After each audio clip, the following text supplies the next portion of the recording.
Hey, what's up everyone, and welcome to the School of Personal Finance. In this video, I'm going to teach you all about Roth IRA conversions along with what a backdoor Roth IRA contribution is.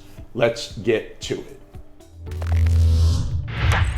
So before I get into it, this channel is all about teaching you personal finance. If you enjoy these types of videos, make sure to hit that subscribe button and hit the little notification bell so you get notified every time I upload a new video. If you haven't watched my video from last week, where I go over the differences between the traditional IRA and the Roth IRA, you should go back and watch that one first so you have a good understanding of why you'd even want to convert your Roth IRA. So all a Roth IRA conversion is, it's the act of taking money out of your traditional IRA, an account that you've yet to pay any taxes on, and converting it over into your Roth IRA, an account that you will never pay taxes on again. So by doing this conversion, you're creating a taxable event.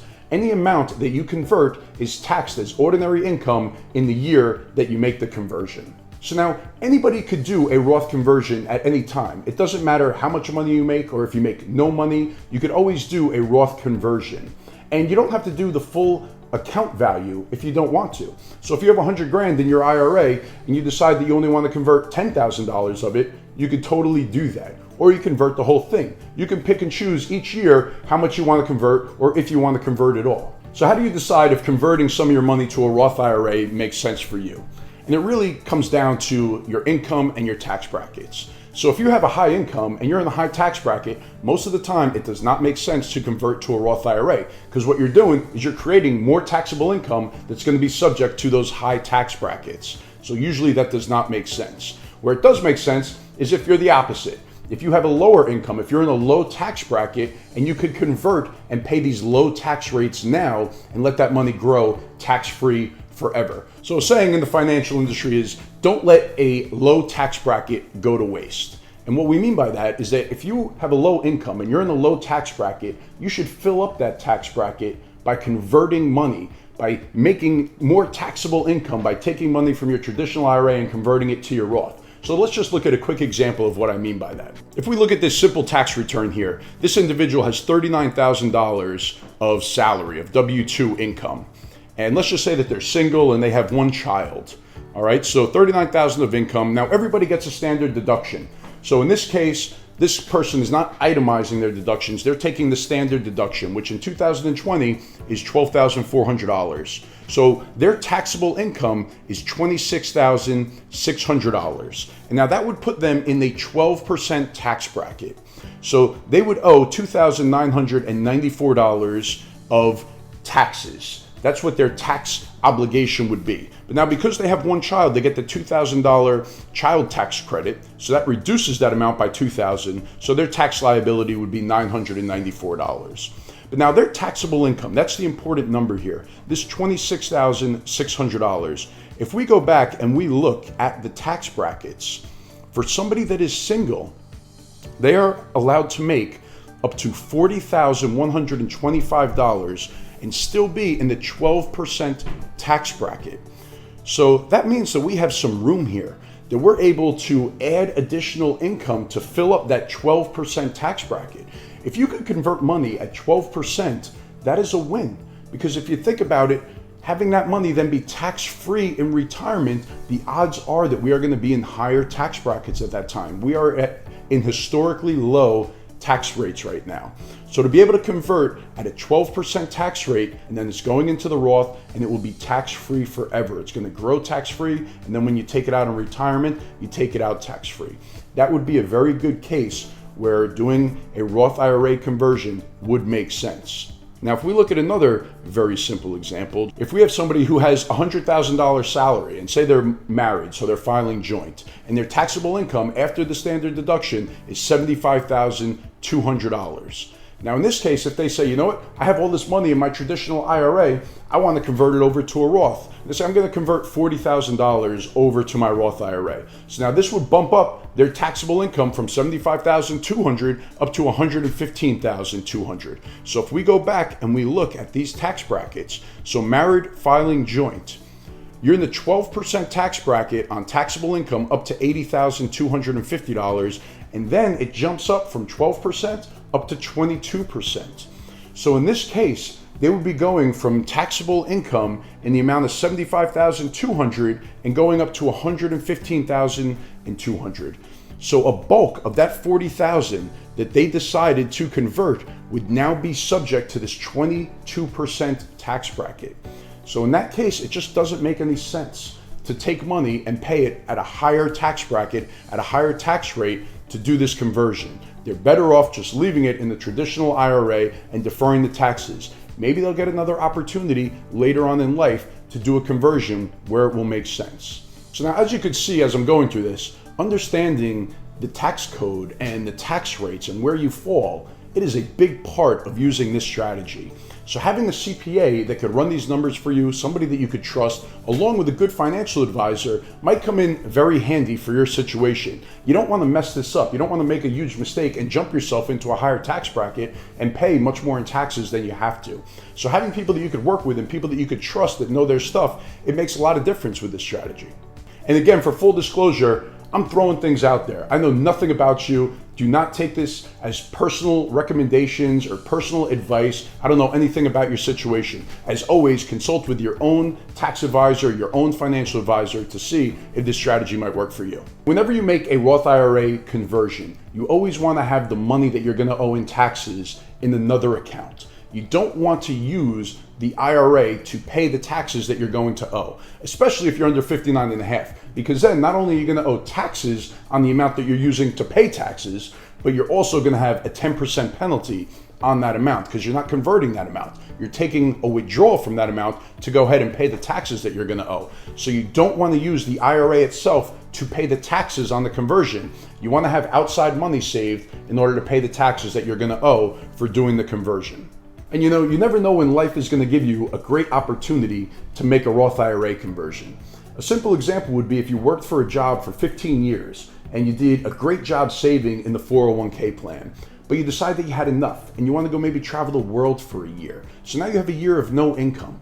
That is a great opportunity to take a chunk of that money and convert it over into a Roth IRA. And you could control just how much you want to convert. You could decide that you only want to do $20,000 and pay very little in taxes on that conversion.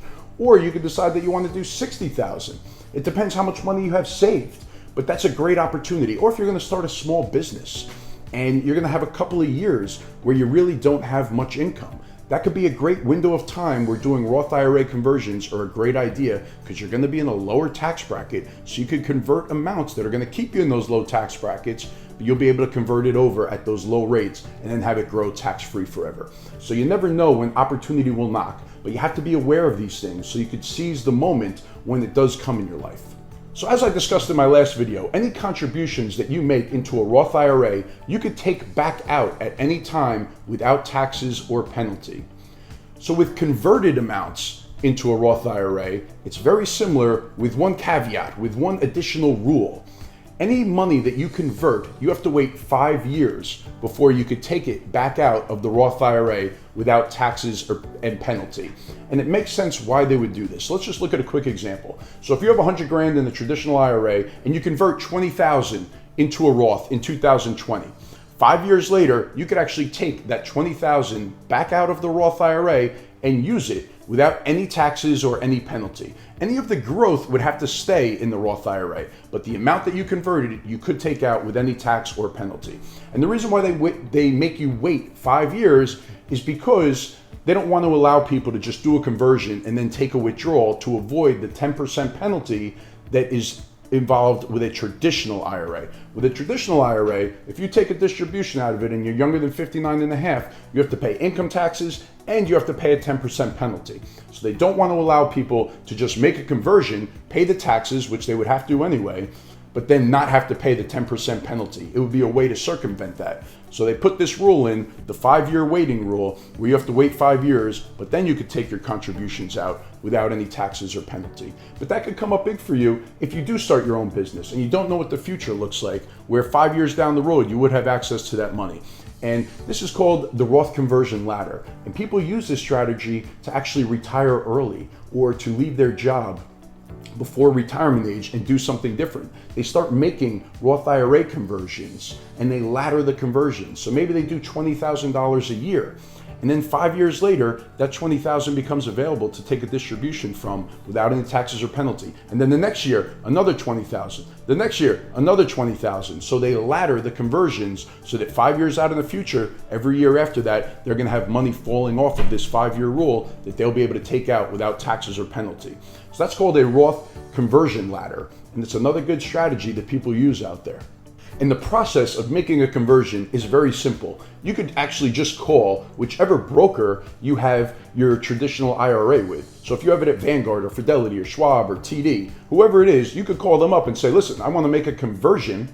Can you help me do that? And they'll walk you right through the process of doing it. And another thing to check out is this doesn't only apply to IRAs. So if your employer offers a Roth 401k, they might allow for in-service conversions where they'll let you take money that you have in your traditional 401k and convert it into the Roth 401k while you're working there. So that's something that you should definitely look into if this sounds appealing to you. And Roth IRA conversions, it's also a great estate planning strategy. So even if you're in retirement, or if you're watching this and your parents are in retirement, and you want them to leave you some tax-free money, converting to a Roth might be a great idea for them. So if they have a lot of money in pre-tax retirement accounts like 401ks or IRAs, if they start converting a little bit each and every year, trying not to bump themselves into a higher tax bracket, when they pass away and leave that money to their heirs will receive that tax-free, as opposed to the traditional IRA where when your heirs receive that money, they're going to owe taxes on it as they take distributions from it. So it's a good strategy for people who are doing estate planning as well and want to maybe bite the tax bullet for their kids or for their beneficiaries before they actually inherit that money. All right, so now let's talk about what a backdoor Roth IRA contribution is. So now, if you make more than a certain amount of money, then the IRS says, we're sorry, you are not eligible to make a Roth IRA contribution. In 2020, those amounts are, if you are single, it's over $139,000, where if you are married, it's over $206,000. But there's a little workaround to this rule that's called the backdoor Roth contribution. And now the way that it works is that you make a non-deductible contribution to a traditional IRA. So if you remember from my last video, you could make a non-deductible contribution to a traditional IRA no matter how much money you make. They have limitations on whether or not you could actually deduct that contribution, but there's no limitation on just making a non-deductible contribution. And then you immediately convert it over into a Roth IRA. Now, there's definitely some steps that you need to take to do this, and there are some nuances and rules that you have to follow to make sure that you do it correctly. I actually, on my website, I have a workflow, a PDF that you could go and you could download, or you could just go check it out, where it walks you through all the steps. So go check that out and download it. So in an ideal situation, if you want to make a backdoor Roth IRA contribution, you would not have an existing traditional IRA. If you do, it makes it more complicated. You definitely want to make sure that you know what you're doing. Let's say that you already have a traditional IRA and it has $54,000 of pre-tax money in that IRA, and you want to execute this strategy. So now if you contribute $6,000, that money would be non-deductible. So now in your traditional IRA, you have $54,000 of pre-tax money, and you have $6,000 that you just contributed that's after-tax money, because you're not able to take a deduction for it because you make too much money. So this is where things get a little bit tricky. You want to just convert that $6,000 over into your Roth IRA. But the IRS does not allow you to do that. They have what's called a pro rata rule. They're going to look at the aggregate amount. They're going to look at the entire amount in your traditional IRA. And they're going to say, well, now you have $60,000 in that. $54,000 you haven't paid any taxes on yet. $6,000 you've already paid taxes on.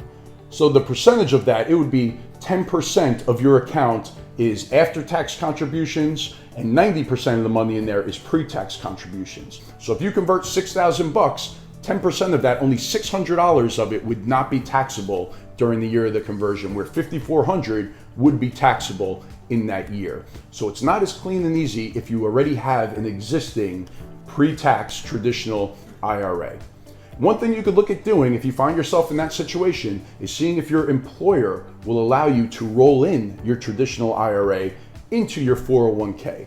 Now you want to make sure that you have a good 401k because now that money is going to be subject to the 401k rules. So you want to make sure that it's low cost, you have very good investment options, and that it makes sense for you. But that would be a workaround, because if you did that, you would no longer have the money in the traditional IRA. And then when you go to do this backdoor strategy, all you would have is the $6,000 after-tax contribution in your IRA, and you could go ahead and convert 100% of that money, the $6,000, into your Roth IRA and not have any taxes due in the year of that conversion. So that would be the workaround for that.